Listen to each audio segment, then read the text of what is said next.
पढ़ते हुए हम काम करते रहे हैं और हमारे सफ़र में तो वो लेखन ही चला, चाहे वो कविता हो, गीत हो या कहानी हो। इस तरह से सफ़र चलता रहा और किताबें आती रहीं। उसकी वजह से लेखन में कहीं और लोगों से भिन्नता है। जागो रे जागो, जागो रे जागो, वीर भूमि के वीर सपूतों जागो, वीरों जागो, जागो रे जागो। झूठे आंकड़ों को अब बदल के लेंगे उत्तराखंड, बदल के लेंगे उत्तराखंड, लड़ के लेंगे, भिड़ के लेंगे, छीन के लेंगे उत्तराखंड, छीन के लेंगे उत्तराखंड। पर्वत की चिट्ठी ले जाना तू सागर की ओर, नदी तू बहती रहना, नदी तू बहती रहना, नदी तू बहती रहना, नदी तू बहती रहना। नमस्कार, मैं हूं अलका त्यागी और आप देख रहे हैं अमर उजाला डिजिटल की खास सीरीज लेखक और लेखनी। पिछली कड़ी में हमने आपको मिलवाया था हमारी 9.5 साल की नन्ही लेखिका नितजा यादव से, और आज मैं आपको रूबरू करा रही हूं उत्तराखंड के उस जन कवि से जो बीते 53 सालों से लेखन कर रहे हैं और अभी तक उनकी 40 से ज्यादा किताबें आ चुकी हैं। राज्य आंदोलन की मांग हो या पहाड़ की पीड़ा, ऐसा कोई लोकजन का मुद्दा नहीं है जिनको उनकी लेखनी ने छुआ ना हो।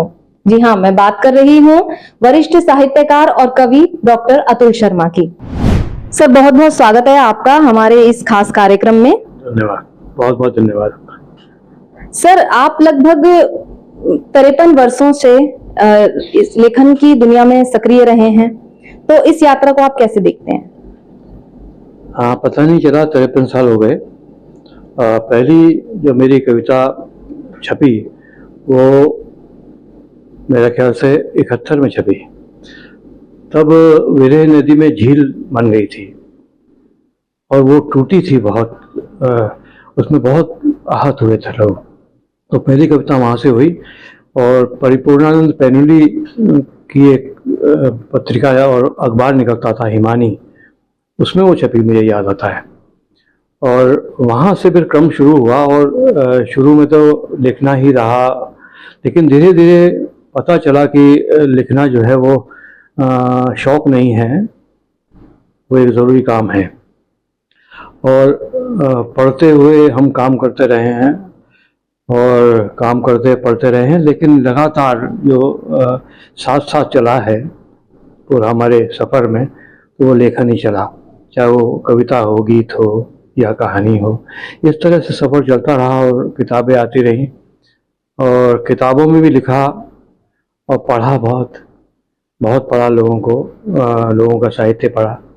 लेकिन मुझे लगता है मैंने समाज को बहुत पढ़ा, लोगों को बहुत पढ़ा, उसकी वजह से लेखन में कहीं और लोगों से भिन्नता है। आपके पिता श्री राम शर्मा प्रेम जी भी एक कवि थे और बहुत लोकप्रिय थे, तो आपको उनसे प्रेरणा मिली या आप मतलब लेखन करेंगे, ये आपने कैसे शुरू किया? ये बहुत अच्छा सवाल है। पिताजी पिताजी दरअसल हमारे दोस्त की तरह थे। तो हमारे घर में बहुत बड़े साहित्यकार आते थे, जैसे सोमनलाल द्विवेदी, बिल्कुल पारिवारिक लोगों की तरह। एक बार हरिवंश राय बच्चन, या ऐसे बहुत सारे नाम हैं, मैं गिनवा सकता हूँ। वो सब लोग आते रहे और हमने सीखा ये कि जितना बड़ा हो उतना ही विनम्र हो। मैंने जब सोमनलाल द्विवेदी से बातचीत की, मुझे लगा ही नहीं कि इतने बड़े व्यक्तित्व से मैं बात कर रहा हूँ। मुझे लगा कि बहुत ही जैसे सब लोग हम लोग हैं उस तरह से हैं। तो ये सीखने को मिला। और पिताजी ने जब आज़ादी की लड़ाई में जेल गए, उन्होंने जेलों में कविताएं लिखी। उनकी 2 कविताएं गढ़वाल विश्वविद्यालय के पाठ्यक्रम में भी है। तो उन्होंने एक ही बात हमसे कही थी कि पहचान बनाओ तो अपनी बनाना, अपनी पहचान से ही पहचान होनी चाहिए। ये नहीं होना चाहिए कि मेरी पहचान से कोई पहचान बने। तो उससे क्या हुआ कि मौलिकता आ गई चीज़ों में। तो पिताजी की वजह से सारा साहित्यिक समाज वो मुझे मिला और ये लगा कि साहित्य करना जो है वो पुण्य का काम है वो सिर्फ इस्टेब्लिश होने के लिए नहीं है, ये उनसे मुझे मिला है। और संस्मरण तो अथाह हैं, कभी इसके बारे में फिर से भी बातचीत की जा सकती है। सर, आप अभी तक की अपनी यात्रा में 40 से ज्यादा पुस्तकें लिख चुके हैं और विभिन्न विधाओं में आपने पुस्तकें लिखी हैं, तो कैसे इसको देखते हैं? विभिन्न विधाओं में लिखी हैं, मैं किताबों का कुछ जिक्र कर देता हूँ, उसके हिसाब से अच्छा रहेगा शायद मेरा ख्याल। कविता संग्रह सबसे पहले मेरा आया, थकती नहीं कविता उसका नाम था। और रुड़की में हमारे एक दोस्त हैं डॉक्टर कौशिक, उनके बहुत डांट फटकार के बाद वो निकला था। अच्छा कविता संग्रह था। उसके बाद बिना दरवाज़ों का समय दूसरा कविता संग्रह आया। फिर नदी एक लंबी कविता, 100 पेज की नदी पर एक कविता है। शीशे की नींव एक लंबी कविता है। इस तरह से कविता संग्रह आए कई। और जनगीतों का वातावरण, अब तो सड़कों पर आओ, ये कविता संग्रह है। उसके बाद मैंने एक उपन्यास लिखा, जवाब दावा। वो एक ऐसे व्यक्ति की कहानी थी कि उस पर बहुत सारे मुकदमे कर दिए गए, लेकिन उसको कचहरी के बारे में कुछ पता नहीं था, तो उस पर एक उपन्यास आया। कोरोना पे अभी एक उपन्यास मैंने लिखा था, दृश्य अदृश्य। और एक लंबी कहानी है, नानू की कहानी। नानू की कहानी बहुत ही मुझे लिख के संतोष हुआ था, क्योंकि वो कूड़ा बीनने वाले बच्चों पर उपन्यास है। और मैं उनके साथ बहुत दिन तक गया देखने के लिए उनकी ज़िंदगी को। और वो उपन्यास जो है बहुत ही अपने आप में संतोष प्रदान करने वाला रहा मेरे लिए। इसके अलावा हमने जो आत्मकथा के रूप में लिखा, वो दून जो बचपन में देखा। वो सन 60 का देहरादून कैसा था, अब तो वैसा नहीं है जैसा। वो बहुत ही रोचक भी है और आवश्यक भी है, क्योंकि इस दून घाटी में हमने कभी बाउंड्री वॉल नहीं देखी थी। थिक हेजेस हुआ करती थी, झाड़ियाँ। तो ये ग्रे हेयर्स और ग्रीन हेजेस का शहर हुआ करता था। और हमने कभी खरीद के आम और लीची नहीं खाए, तो कहीं ना कहीं से बागों से आते थे। हर घरों के बाहर बाग हुआ करते थे, और मुख्य जो सवारी होती थी वो तांगा होती थी। तो इतना खूबसूरत शहर था। और आपको बहुत आश्चर्य होगा जब मैं कहूँगा कि जो पलटन में जा रहा है उसके पीछे से एक नहर जाती थी, और हमारे घर के सामने भी नहर जाती थी। ईस्ट कैनाल रोड नाम रखा हुआ है, वो बंद हो गई है नहर। उस नहर में हम लोग बहुत नहाए, और ये एक तरह से नहरों का शहर भी रहा। तो इसका विवरण और हमारे बचपन का विवरण करते हुए दून जो बचपन में देखा वो मैंने लिखा। तो ये आपका जो है आत्मकथा है, तो इस कितना बदला है दून? दून जैसे मैंने देखा था वो अब नहीं है। और ये मुझे बड़ा तकलीफ भी देता है, क्योंकि हमने उस तरह का देहरादून देखा था। आज वैसा नहीं है, बहुत परिवर्तन आ गया है। और परिवर्तन नियम भी है प्रकृति का, वो उस नियम के अनुसार बदला है। लेकिन कुछ शहरों को अगर उसी तरह से छोड़ दिया जाता तो बहुत अच्छा रहता, लेकिन वो नहीं हो पाया। इसके अलावा मैंने 2 सीरीज़ का संपादन भी किया। वो बहुत महत्वपूर्ण सीरीज़ मानी गई हैं हिंदी साहित्य में। वो एक तो स्वाधीनता सेनानी और कवि श्री राम शर्मा प्रेम के समग्र साहित्य को 5 खंडों में हमने निकाला। उसकी जो सह संपादिका है वो रेखा शर्मा, रंजना शर्मा है।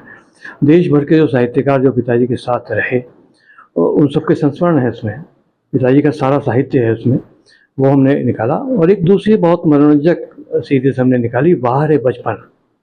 वाह रे बचपन के 7 अंक हमने निकाले, और उसमें जो बड़े लोग हैं उनसे बचपन के संस्मरण मांगते हैं हम, और 80 लोगों के संस्मरण हम तक छाप चुके हैं, और उसके 7 खंड छप चुके हैं। अब 8वां खंड आ रहा है। ये मैं कैसे कर पाया, मुझे अभी आश्चर्य होता है, क्योंकि ये बड़ा काम था अपने आप में। उसमें जैसे नरेंद्र सिंह नेगी के बचपन का संस्मरण भी है, उसमें D.R. पुरोहित जी के बचपन का संस्मरण भी है, महेश कुड़ियाल जी का, जयंत नवानी जी का, भी बचपन है, उसमें बहुत लोगों का बचपन है। उसमें रेखा रंजना का बहुत ही गजब का बचपन है। गंगा प्रसाद विमल, महेश दर्पण, इन सब के संस्मरण इकट्ठे करे और वो एक सामाजिक इतिहास बन गया। और अभी जो हमने 7वें अंक में छापा है वो सुंदरलाल बहुगुणा जी की पत्नी हैं विमला बहन जी। वो 90 की होंगी शायद, 90 वर्ष के आसपास होंगी।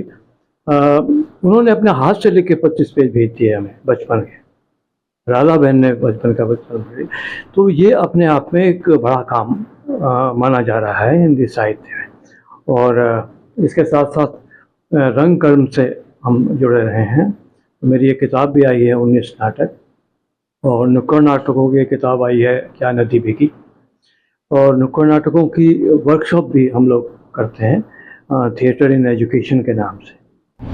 सर, उत्तराखंड आंदोलन से आप जुड़े रहे, आपकी जो रचनाएं थी, आपके गीत थे, वो हर जगह सुनाई देते थे और उनकी भूमिका आंदोलन में बहुत महत्वपूर्ण रही। तो कौन सी रचनाएं ऐसी थी जो सबसे ज्यादा पसंद की गई, या आपने कैसे आंदोलन के बारे में लिखने की सोची? जी, इस समय उत्तराखंड आंदोलन का एक बहुत ही महत्वपूर्ण फेज आया था, रामपुर तिराहा, जिसमें कि महिलाओं के साथ दुराचार हुआ और निहत्थों पे गोली चलाई गई। तो मुझसे रहा नहीं गया, और उस समय से मैंने शुरू किया लिखना, उत्तराखंड आंदोलन को समझना भी शुरू किया, और फिर मैं पूरी तरह आंदोलन में लग गया। मुझे लगा कि ये आंदोलन जो है 5 प को लेकर है। ये 5 प हैं: पानी, पलायन, पर्यावरण, पर्यटन और पहचान। जो मेरा गीत था जो चूल्हे चूल्हे तक गया उस समय, छीन के लेंगे उत्तराखंड, उसमें ये 5 प ही हैं। आज भी आप उसको सुन लेते हैं तो आज भी वो प्रासंगिक है। तो ये जो आपका गीत था, ये बहुत उस समय पसंद किया गया, तो इसकी कुछ लाइनें हमारे दर्शकों को आप सुना दीजिए। ये कर्फ्यू में भी गाया गया, मशाल जलूसों और प्रभात फेरियों में भी गाया गया पूरे उत्तराखंड में। जागो रे जागो, जागो रे जागो, वीर भूमि के वीर सपूतों जागो, वीरों जागो, जागो रे जागो। लड़के लेंगे, भिड़ के लेंगे, छीन के लेंगे उत्तराखंड, छीन के लेंगे उत्तराखंड। शहीदों की कसम हमें है, मिल के लेंगे उत्तराखंड, मिल के लेंगे उत्तराखंड। जागो दीदी जागो, भूली जागो, वीरों जागो, जागो जवानों, जागो किसानों, जागो, वीरों जागो। विकास की कहानी गांव से है दूर दूर क्यों, है दूर दूर क्यों। नदी पास है मगर ये पानी दूर दूर क्यों, ये पानी दूर दूर क्यों। नदी पास है मगर ये पानी दूर दूर क्यों। झूठे आंकड़ों को अब बदल के लेंगे उत्तराखंड, बदल के लेंगे उत्तराखंड। लड़ के लेंगे, भिड़ के लेंगे, छीन के लेंगे उत्तराखंड, छीन के लेंगे उत्तराखंड।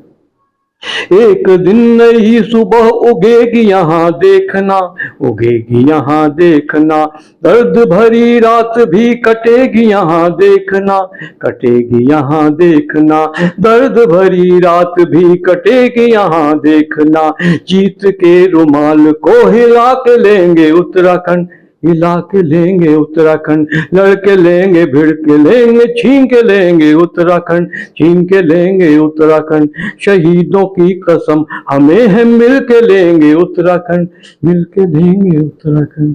बहुत सुंदर सर। सर, पर्यावरण को लेकर भी आपने बहुत कुछ लिखा है। नदियां तो बहती रहना, एक बहुत ही सुंदर जो है पंक्तियां लोगों को बहुत पसंद आई, कुछ उसके बारे में सुनाइए। नदी बचाओ आंदोलन हुआ था और नदियों पे बहुत संकट है, ख़ास तौर से हमारे उत्तराखंड में और सभी जगह है। तो उसको लेके एक आंदोलन हुआ था, कौसानी से लेकर मोरी तक।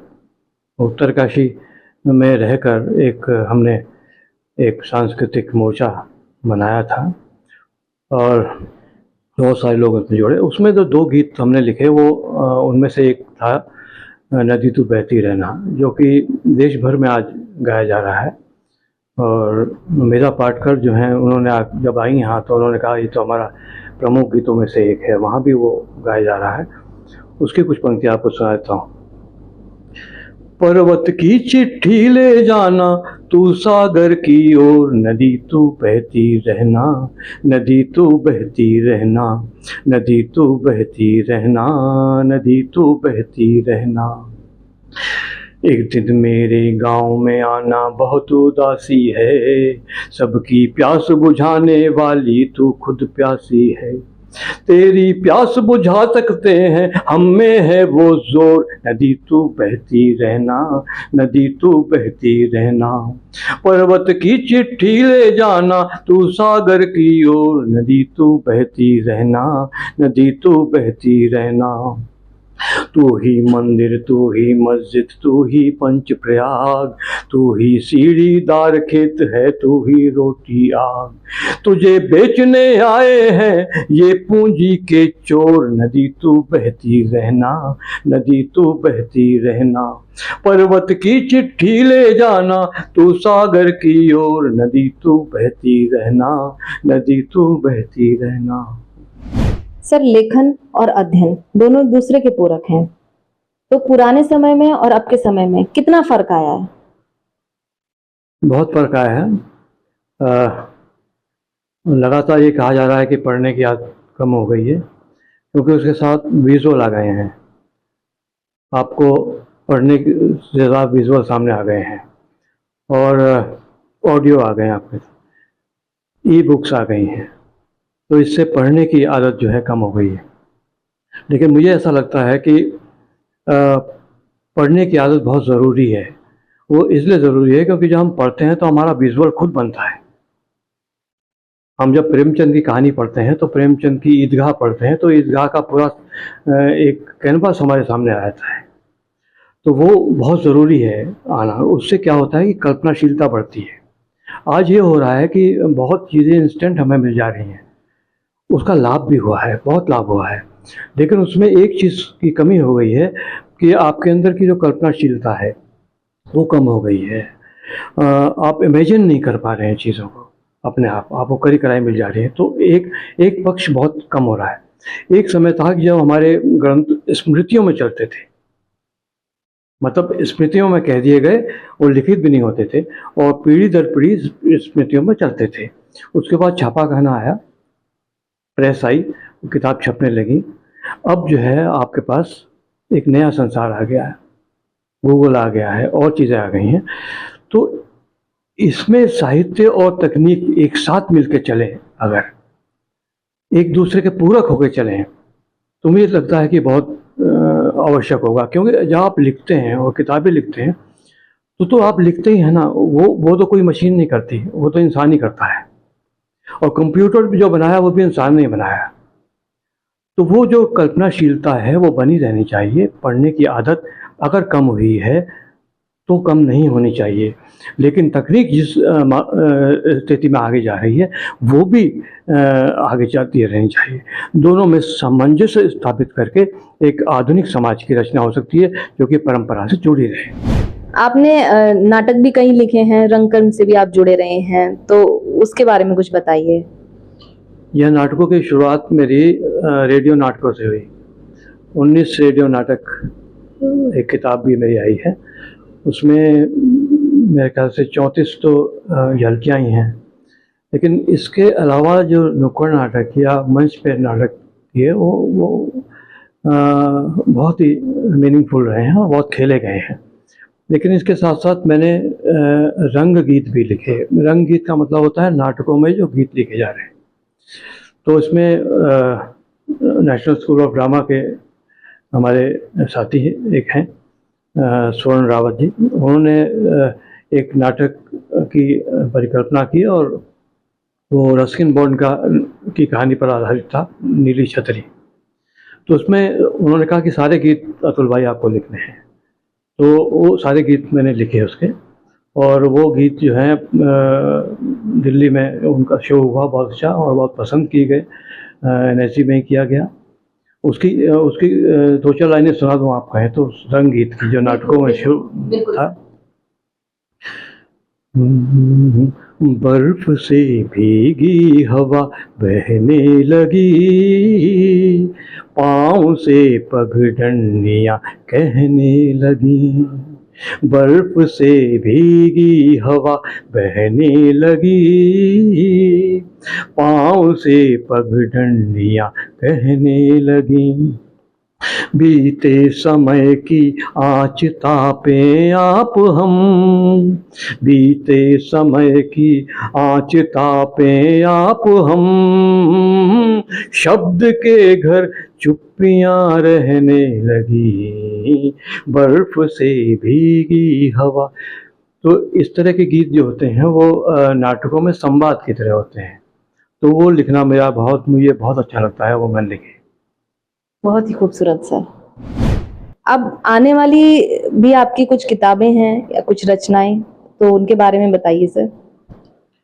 एक कविता संग्रह आने की योजना बन रही है। राज के कैनवास पर संवाद बोलते हैं। कविता संग्रह दो आने हैं। इसके अलावा जो आत्मकथा है धून जो बचपन देखा, उसका अगला खंड आ रहा है, और बाहर बचपन का 8वां पार्ट आएगा।